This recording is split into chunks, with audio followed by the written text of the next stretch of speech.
The opposite was, of course, the only episode where things go really right for George. That's where George decided to do the opposite of what he did, of everything. If nothing works, he'll just do the opposite. My favorite part of that was in the coffee shop scene, the line, if everything you do is wrong, then the opposite would have to be right. Which, you know, even as the character, I knew I was just leading him down the primrose path, you know, but that was always fun for me to do.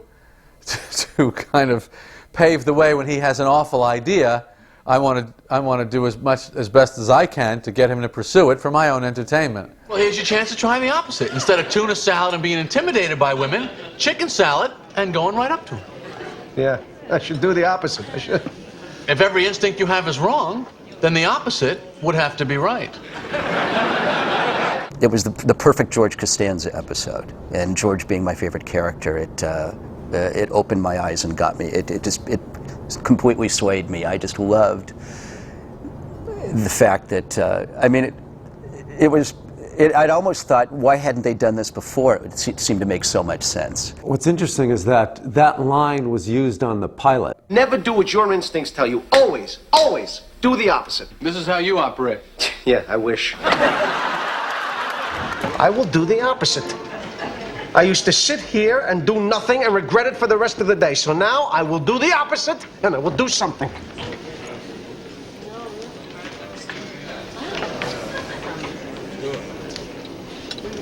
Excuse me, I couldn't help but notice that you were looking in my direction. Oh, yes, I was. You just ordered the same exact lunch as me. My name is George. I'm unemployed and I live with my parents. George is doing the opposite of what he would ordinarily do the entire episode, and it's all working out for him. He gets the girl, he gets the great job. I know people that have done it. I mean, it became a philosophy for real people in real life who prospered. They literally said, my instincts are absolutely wrong. Everything I do is wrong. So I'm going to do the opposite of what I think I should do and see what happens. And I know a handful of guys that tried that for a considerable period of time and really prospered from it. And I thought, all right, there you go. Things start going great for George, and then everything turns sour for Elaine at the same time. Yeah, I love playing sort of more of a sad sack loser.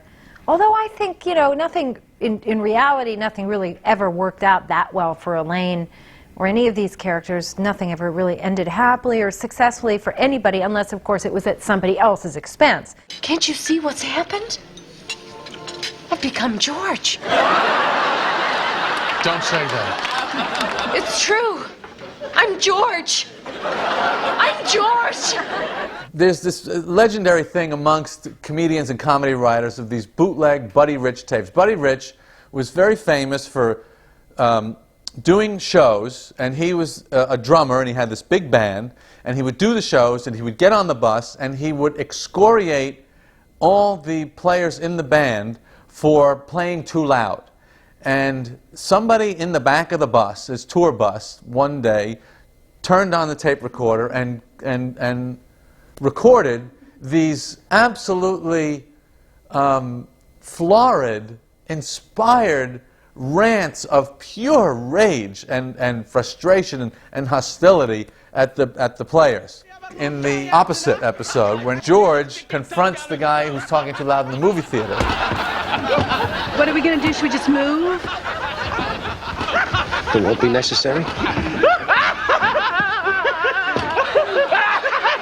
Shut your trap and stop kicking the seats! We're trying to watch the movie!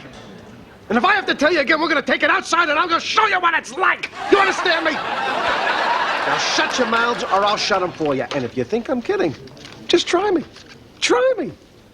Because I would love it!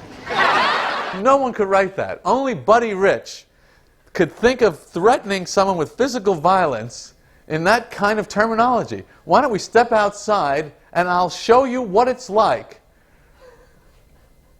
One of the great things about doing these shows is that you can act out a lot of stupid little fantasies that you may have had at some point in your youth or your life or whatever. And certainly working for the Yankees in some capacity was a fantasy of mine when I was a teenager. Or, well, wouldn't it be great if I could work for the Yankees? You know, because what could I do with my life? Or even when I got out of college, why can't I get a job with the Yankees? You know, what do you want to do? I don't know, I'd like to work for the Yankees, you know. I remember we originally did try and get the real George Steinbrenner.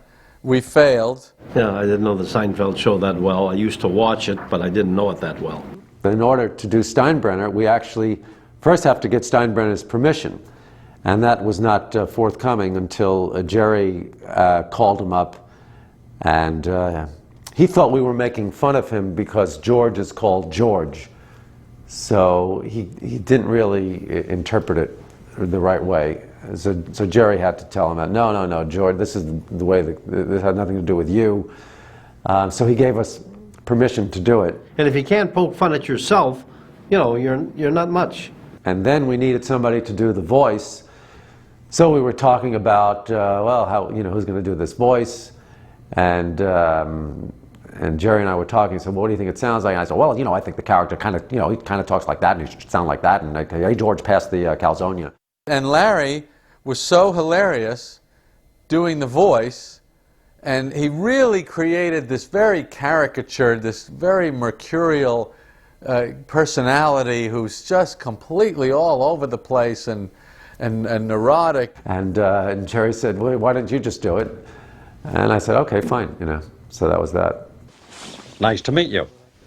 Well, I wish I could say the same, but I must say, with all due respect, I find it very hard to see the logic behind some of the moves you have made with this fine organization.